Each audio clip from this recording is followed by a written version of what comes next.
Hey everyone, welcome back to my channel. So for this video I thought I would do something a little bit different, and this was the first time that I'd done anything like it.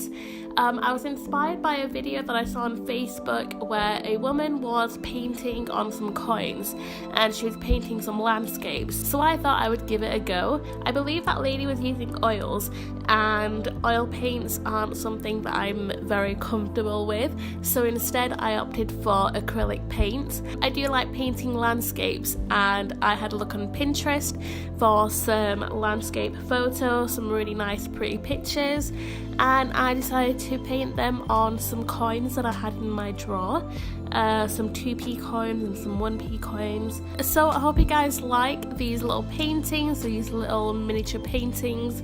They're really fun to paint, especially when it's a small canvas basically that you're working on.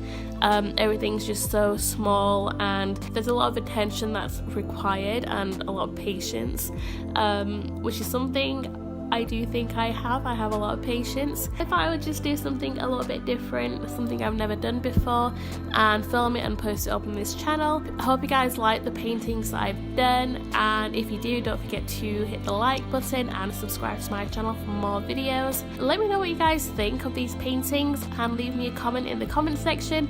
I would love to hear from you. Thank you guys for watching, and I will see you all in the next video. Bye!